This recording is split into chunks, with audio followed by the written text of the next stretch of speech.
but the guy in the number one spot, the pedigree, the youngster, Junior, Marvin Harrison Jr. He is the consensus top wide receiver in the draft, and that's where I have fallen as well, Wiz, after flip-flopping with a little bit of Malik Neighbors earlier in the offseason.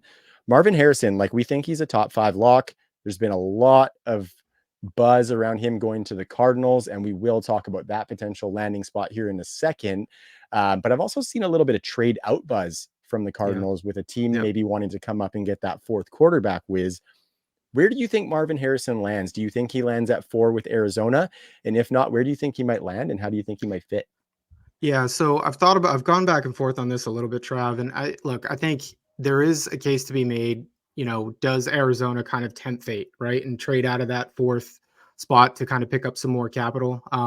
We've seen them willing to kind of move up and down the board quite a bit. Since their new GM has been there. So it's something that I definitely think they're going to entertain, because it does seem like they're, a pretty forward thinking group over there, that in that new Arizona front office. Look, it depends on the offer.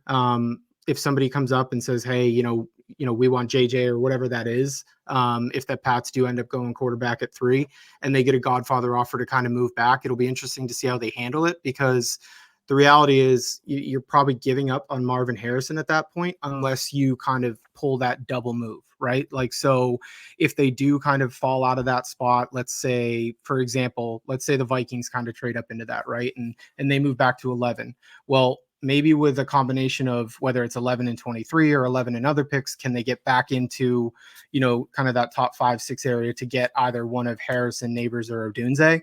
I think when push comes to shove, Trav, it's pretty hard to deny that, look, they could really use another skill guy right there with Kyler. I think some of what we saw from Michael Wilson Jr. was definitely encouraging as an outside guy that in that rookie year. And obviously, they have Trey McBride, but really hard for me to kind of get behind them passing on a talent like Marvin Harrison Jr. for Arizona. I mean, where are you at on a guy like him, Trav? Because it's like, we've talked about him. He's got the pedigree, like, he's basically been 1A or 1B for everybody, and we've been hearing about him for a while now. It's so, are you passing on a generational wide receiver prospect if you're Arizona and tempting fate? No, not at all. And I love how Jax describes him as the pterodactyl, because I think that's absolutely perfect for him. Like, he is insane. And to your point, like, I think not just maximizing Kyler, but I think if you don't take Marvin Harrison Jr. there and you do tempt fate and think that you might be able to move back up and don't get him, you've done a massive disservice to the contract that you signed Kyler Murray to. You know what I mean? I think if you're going to be doing right by your organization financially, you need to insulate that cost, as well as obviously the player. Like, that goes without saying.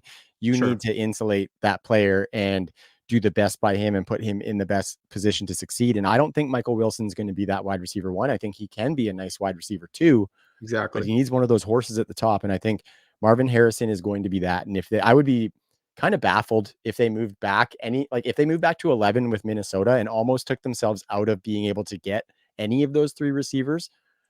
That would be awful. Obviously that other trade back up a little bit is interesting, but even that is super dicey. So I think if they want to do right by the organization, they want to do right by the contract that they signed Kyler Murray to, and do right by Kyler and the fans, they have to take Marvin Harrison. And I think he would be looking at wide receiver 1 numbers from the jump, Wiz. So I would be fired up about that. And I think they have to do it. Yeah, I mean, look, I think we saw as soon as kind of Kyler had somebody like, and not even saying that, Hollywood Brown is on the level of like a Marvin Harrison Jr., but we saw what Kyler has and what he does and how he utilizes a wide receiver 1 when they're kind of, in that program over there, right? So he's going to be a guy that's targeted early and often. And then you start to think about like how their skill guys shape up with a guy like Marvin Harrison, Trey McBride, and then, that nice maybe wide receiver 2 development with Michael Wilson Jr. You've got a little something there, right? So absolutely something to build off of. And then they have James Conner in the backfield. And I'm kind of bullish on Michael Carter as one of those super late round flyers, as somebody who has not a lot of tread on the tires. So I think that offense would be shaping up fairly nice. And I think Marvin would be an ideal add. I think about the stuff that DeAndre Hopkins was doing there. Every single season, he's a double-digit touchdown threat. Red zone monster, downfield monster, do-it-all guy getting tons and tons of targets. So And it's funny you say DeAndre Hopkins, because I think when Waldman was on with Jax, one of the comps, stylistically at least, that he brought up was kind of DeAndre Hopkins, right? So kind of getting maybe, DeAndre reincarnated a little bit in a guy like Marvin Harrison Jr. I think, to your point, you could probably expect some fantasy fireworks from day one.